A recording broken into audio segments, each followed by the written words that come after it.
Hello everybody, welcome back to another video. My name is Sneaky Snake and today I'm going to be going over a tournament I played recently this past weekend in Houston. I was playing military orders obviously because that's all I play. And yeah, it was a super good time.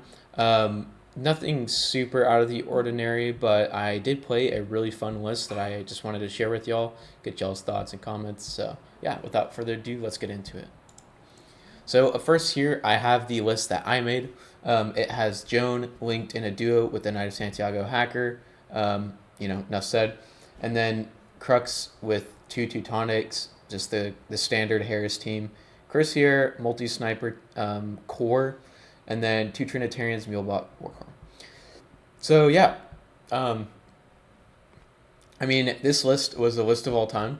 It was pretty similar to the list I took to Krug, but there are a couple of things that are different, and I can't really remember what is different about it. But notably, Joan is in a duo with a Knight of Santiago, KHD. Honestly, I don't really love this duo.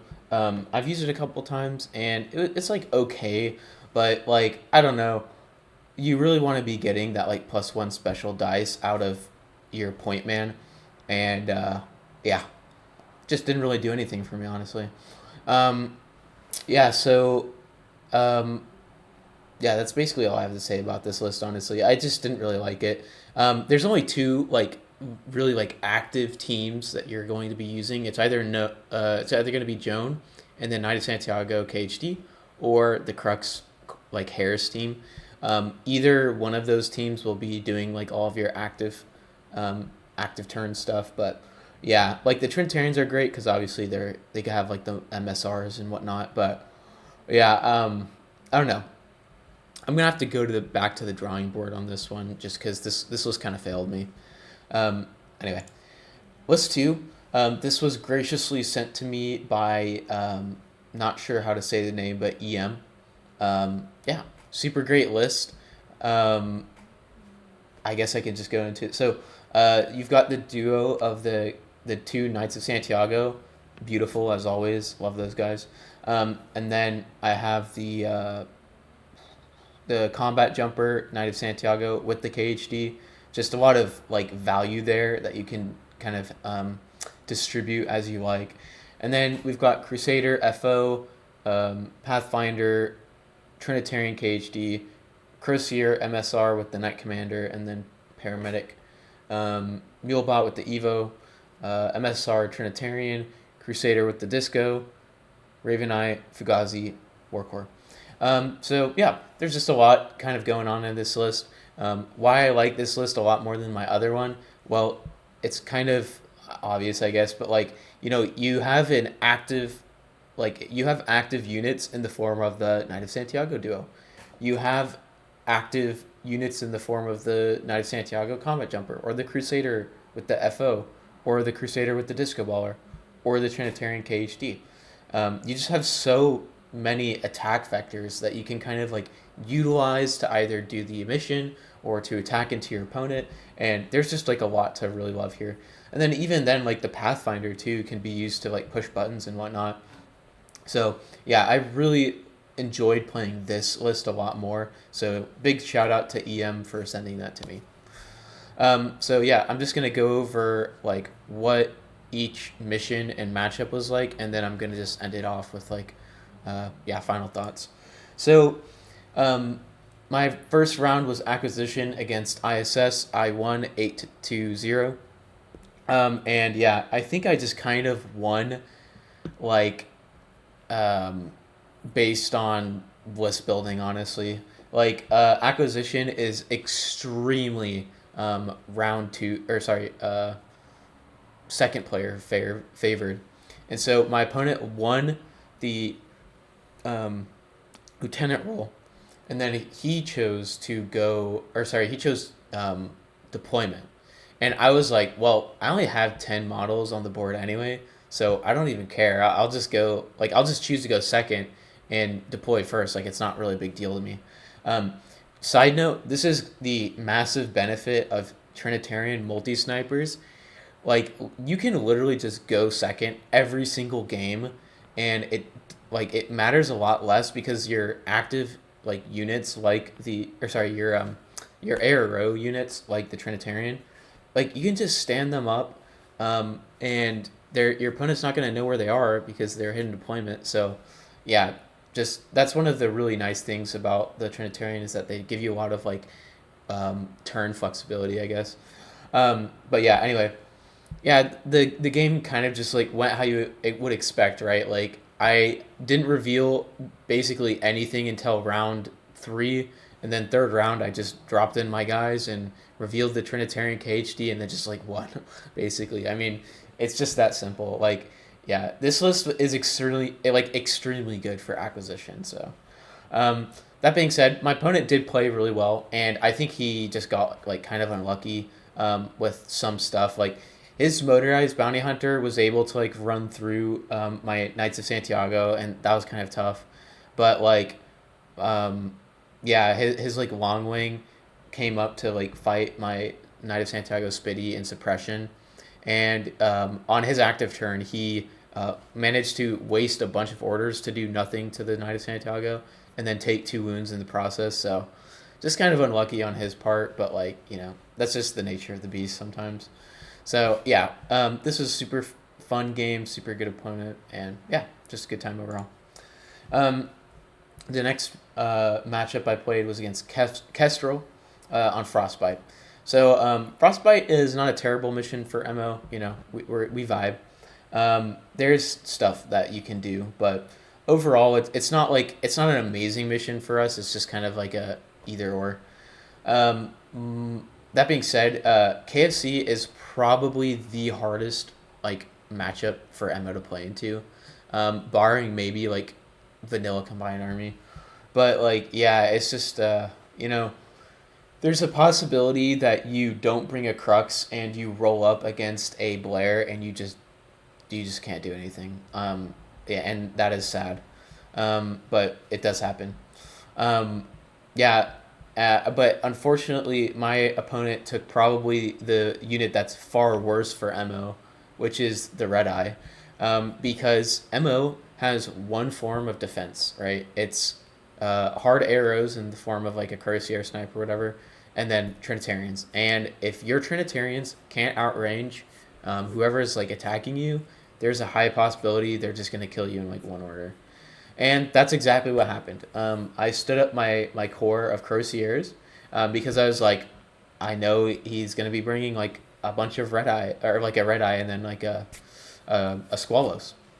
And yeah, I was like, oh, this is great because like this EM is going to be really good against him. And I probably should have thought for like more than 1 second about the fact that, uh, yeah, like a Squalos will literally just blow through everything. And same thing with the Red Eye. And that's just like what happened. Like he moved up his Squalos.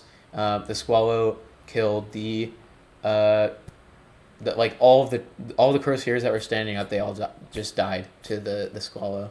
And then I revealed the Trinitarian at some point. Oh yeah, right. So he was moving up his Red Eye, and I revealed the Trinitarian to stop the Red Eye, right? Well, like I managed to win the face to face, I think, but he makes both of his saves, and then he just rolls up his Griffin and just kills me in one shot. And so I was like, okay, well, and like this was kind of like a massive problem I was having on the map we were playing, like because there was an armory in the middle. I just like yeah, like the Trinitarians just can't do anything because they can't outrange, or at least it's really hard to outrange your opponent. And so like you have to outrange your opponent with Trinitarians to like really get that value out of them. Because like a Squalos shooting on a -12 is a lot easier to deal with than a Squalos shooting on an 8. Because the Squalos shooting on an 8 is probably just going to beat you and kill you in one shot. So yeah, that was like pretty tough. Basically, just to make a long story short, I ended up losing like 200 or maybe like 150 points, something like that, in the first turn. Like my Crux Knight got shot straight to dead. All of my Cuirassiers got shot straight to dead. Same thing with the Trinitarian. The Mulebot got killed by the Red Eye because he just jumped up and shot it. Same thing with the War Core. Joan had NWI left, like she was almost dead. And then it was basically just like the Teutonics, one Trinitarian, and my LT, and then the Knight of Santiago. So I just like had like nothing left, and I was like, it's kind of over. But like the one benefit like I had over him was I just had way more models that could survive in the cold. So I was like, maybe there's a possibility like I tie or something. Um, but it just it just went exactly how you would probably expect. Like I managed to kill the red eye, but then like his griffin and his squallows just kind of like cleaned up shop and killed everything else, and so yeah, it was tough, but like it's just kind of the nature of playing like military orders. You don't have a lot of tools, or at least you're very limited, and yeah, if your opponent manages to take out those tools, you're just kind of just kind of done. So yeah, last round, I was playing against White Banner. This was a matchup I wouldn't say I'm much more familiar with, but I'm a lot more comfortable playing. Um, it was on a very very open table, and the reason why I decided to play my second list, the one with all the combat jumpers, kind of a twofold reason. First off, I played the one that I made and I hated it, so I didn't want to play it again. But also, having a bunch of combat jumpers is really nice on last launch because basically you can just like, drop them in, scoop up a box, and then just start speeding all over the place, because you move 6'4", so like you're super fast. So yeah, that's basically like kind of how the game went. Like, I tried to drop in both my Crusaders and both of them failed, unfortunately. But the Santiago did land. He dropped in. He kicked a Dalfe in the face with his shotgun, and then he killed a Lanya, and then picked up a box and just kind of hid. Um, so yeah, he did a lot there. And then basically like the rest of the game was like me picking up boxes and shoving them into the room and then launching myself out. Um, that being said, my opponent played really well. He actually beat me in Krug. He was 11th and I was 15th. So yeah, he's a really good player. And yeah, like we ended up tying. I scored two of my classifieds, and I managed to get more army points and specialists in the launch thingy. But he got all three of his classifieds, and then he beat me. He was controlling the room, so it was 4 points, and then he killed more specialists than me. So he got six, and I got six. So we tied 6-6, and yeah, it was a really fun game, very tight. And again, I just got to really see like the benefits of this like combat jumping list that I was playing. So, and I also got to use limited insertion rule because I decided to go first, and I was like, well, you can't strip me because I only have 10 models. So, yeah, it was pretty fun. But all right. Anyway, I ended up getting 10th in the tournament out of 20th. So, yeah, I mean, literally exactly middle of the pack. Kind of an F in chat, not gonna lie. It is, yeah. Honestly, the playing against Kestrel just really like destroyed my mental. So I was like, not this again. But yeah, anyway, just some final thoughts. So yeah, KFC literally it's probably the worst faction for MO to play against. It's just so bad. Like they have such better gunfighters than you. They can pretty easily, honestly, handle your Trinitarians with their tags. They can hack you with their Fenix, like if they really want to. Um, yeah, there's just like so much. Like if they have a blink, see, it's like hilarious, right? Because like their blink is super hard for MO to deal with, but our Trinitarians are not like it's barely even a second thought for like a tag. So yeah, it just kind of stinks, but like that is what it is. KFC's a really good faction. MO is literally the second worst faction in the game. But we're still out here vibing. Um, yeah, the other thing is fast attackers are very hard to deal with MO, I think. If you have an open table, it's much better because you can use your Trinitarians to like really zone out a lot of units. But if it's on a more closed table, like you're just kind of screwed, because you don't have any repeaters, right? So it's like and you literally only have two hacking profiles. So like even if yeah, like if they have like a hackable guy, it just doesn't really matter because you're not really gonna have like an answer to that. Um, if it was a faction like I don't know, like Druze or something, where you have like Hunzikits with deployable repeaters, like at least then you have some sort of like repeater network. But yeah, it's just really hard to deal with the fast attackers though. It was the same case in like N4, and it's still the same case now. Um, and yeah, just like I was saying, if your Trinitarians can't outrange, your defense is just gonna have a really hard time, like keeping your guys alive, basically. Um, Onto the more positive things, the Knight of Santiago jumper is super fast. I had a great time just like pulling boxes in last launch and then just zooming around the table with him. Just because it's like, yeah, I mean, he moves like 6'4", so, and he can just super jump all over the place. So that was really fun. Um, I rescind what I said about limited insertion lists because if you have five models like off the table, honestly, I think the limited insertion list actually can work really well.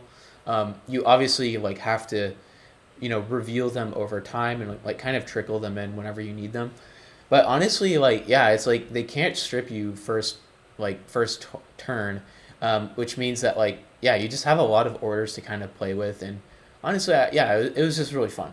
Um, and then last thing is that like Mo does really suffer on certain missions. I would say, um, like if I hadn't taken specifically the list that I did, I think last launch would have been really hard to do, just because you've got like a yeah I don't know like Mo is a relatively like DZ bound faction. Besides when you're taking a bunch of like Crusaders.